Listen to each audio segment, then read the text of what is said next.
You know, there's a saying that says, love your neighbor as yourself. The hard part of that question is, who is my neighbor? Ruth and Roy have sought to love neighbors that live far from them, unknown people in communities and villages that most of us will never meet.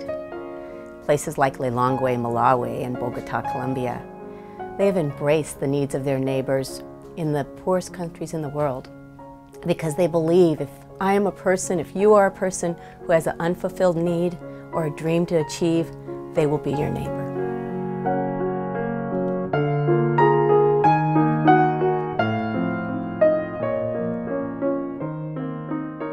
Well, I came to California to catch Roy. He said, if you want me, come to California. And I married an engineer, and then he changed careers. It was time for me to move on to investment banking, and really became the first technology analyst at Hambrecht & Quist. The really fun project that I got to work on was the initial public offering of Genentech. And we started at about a $20 price that everyone thought would be fair. And the day of the offering, the price actually went to $80. So it was an extremely interesting time. I admire the work he did at Hambrecht & Quist. I admire the directions in which he took the investment banking business in the early days of biotechnology. Well, when I left Hambrecht & Quist, I wanted to stay involved with small company investments.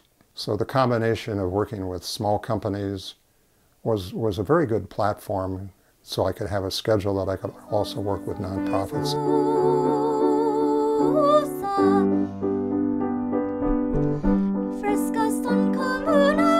I think I've always been passionate about music. I had two sisters and one a twin, and we sang most of the time, I think. I actually was playing hymns before I ever took lessons. That's how dedicated I was. I love children, and I think that if you can help a child find his voice, that's a real gift. So I think just working with them one-on-one to find their voice, and that was very, very precious. She knew that all children needed music in their lives, and it was through her efforts that it got put back into the schools. They took us on a field trip to a school program, which they had some kind of a grant to study Kadai, and they use the solfege music scale, like do, re, mi, fa, sol, la, ti, do, and the children can visualize where the pitch is. Ruth was a big part in my decision to return to music teaching after taking a few years off. So I went up and observed Ruth Rogers teaching a second grade class, and I was just delighted at what I saw going on in the classroom.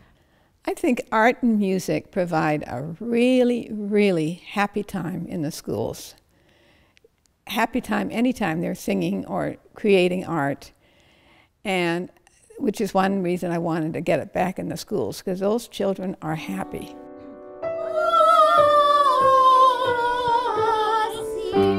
What I find really inspiring about the way Ruth and Roy live their lives is their commitment to others. Philanthropy is important because I think it is working with the community. I've learned a lot about community service from my grandparents. I've kind of learned the importance of giving back. I think everyone should think about, what do I want to contribute to this community? You can contribute money, obviously. You can contribute time, effort, organizational and backing for these places. So to be able to work in that and to contribute in any way, I think is just part of life's rewards. So it's just very important to me.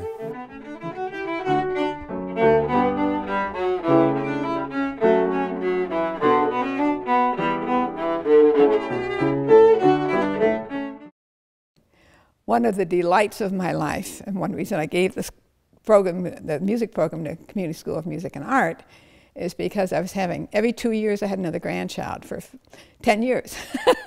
And that was so much fun. And I made sure they all had music lessons. We use music in our lives, it's part of our lives, and we just understand the role that CSMA plays in bringing music to a broad section of northern Santa Clara County community. Well, I think with the Community School of Music and Arts, we're often asked the question, you know, how many all-stars did you develop? How many superstars have gone on to brilliant careers?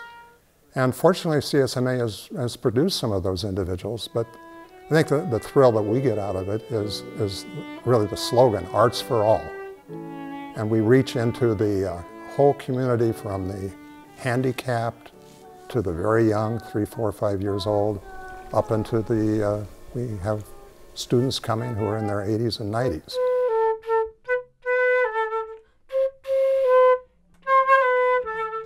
I actually really remember this building being built, and I remember my grandma just like being so excited every time she got a big donation and was getting there, and just how she was just such a go-getter. And I just remember coming for the first time. I think it was my sister and I came one night. I think it was to the opening party, and we just walked around the building, and I remember just being in such awe of what my grandparents had done.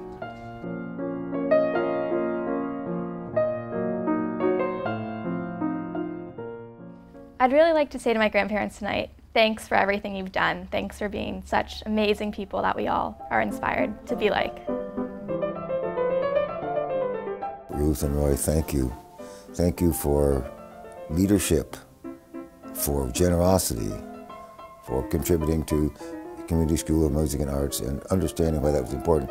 I don't know for sure, but they, and lots of other people in this community, but especially people like them and them, have done the things that made CSMA happen. And our community is stronger, for sure, because of CSMA's existence and its success.